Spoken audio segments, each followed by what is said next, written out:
Okay, या 35 metre. तो -35 लिखेंगे तो मीटर आ जाएगा, -25 लिखेंगे तो एंगस्ट्रॉम आ जाएगा। तो ये बी पार्ट हो गया और ये a part. Now the last question, find the velocity of electron in first Bohr orbit of radius a naught and also find the de Broglie's wavelength in metres. Find the orbital angular momentum of 2p orbital of hydrogen atom in units of h/2π। अब देखिए, electron आपके Bohr के first orbit में घूम रहा है। ये आपके पास न्यूक्लियस आ गया, ये आपके पास ए नॉट डिस्टेंस पे यहाँ इलेक्ट्रॉन है। अब इसकी वेलोसिटी फाइंड करने के लिए क्या फॉर्मूला है हमारे पास? वेलोसिटी का डायरेक्टली फॉर्मूला होता है 2.18 into 10⁶ into z/n metre per second. तो n की वैल्यू क्या है? फर्स्ट ऑर्बिट है तो n आपके पास 1 आ गया। हाइड्रोजन है, एक मिनट, अब यहाँ पर फर्स्ट बोहर ऑर्बिट तो दिया है पर इन्होंने ये मेंशन नहीं किया कि यहाँ z की वैल्यू कितनी है। तो बाय डिफ़ॉल्ट हमें मानना पड़ेगा कि ओके, हाँ लास्ट में इन्होंने मेंशन किया है कि हाइड्रोजन एटम है तो z को 1 ले सकते हैं। तो यहाँ से वेलोसिटी आपके पास डायरेक्टली आ जाएगी, n1 है z1 है तो 2.18 इंटू 10⁶ मीटर पर सेकेंड। तो फर्स्ट पार्ट हो गया। डी ब्रॉगली वेवलेंथ कैलकुलेट करनी है तो lambda is equal to h/mv। Velocity आपने निकाल ली, मास ऑफ इलेक्ट्रॉन आपको पता है, h आपको पता है, तो लैम्डा यहाँ पे आ जाएगा अप्रॉक्सीमेटली 3.3 एंगस्ट्रॉम। और ऑर्बिटल एंगुलर मोमेंटम निकालना है। देखिए, ऑर्बिटल एंगुलर मोमेंटम का फॉर्मूला क्या होता है?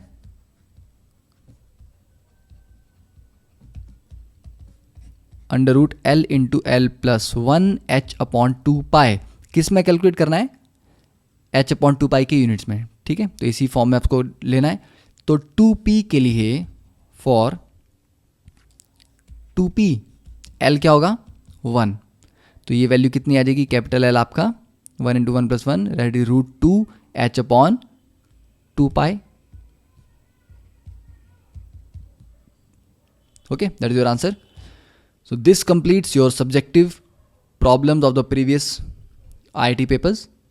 Hopefully आपको सारी प्रॉब्लम आपको अच्छे से समझ आई होंगी। अब इन सभी प्रॉब्लम्स को एक बार आप अच्छे से रिवाइज कर लें और एक बार NCERT की एक्सरसाइज को कंप्लीट कर लें तो मेजॉरिटी ऑफ द सेक्शन जो डिफरेंट टॉपिक्स के ऊपर प्रॉब्लम्स बनती हैं हमने ऑलमोस्ट वो सारी प्रॉब्लम्स सॉल्व कर ली हैं। तो इससे आपकी प्रेपरेशन में काफ़ी हेल्प मिलनी चाहिए। ओके, तो कोई भी सजेशन या इनपुट आप फीडबैक देना चाहते हैं तो हमें हमारे मेल आईडी पे आप मेल कर सकते हैं या हमें कांटेक्ट कर सकते हैं दिए गए फ़ोन नंबर पे। Okay, thank you.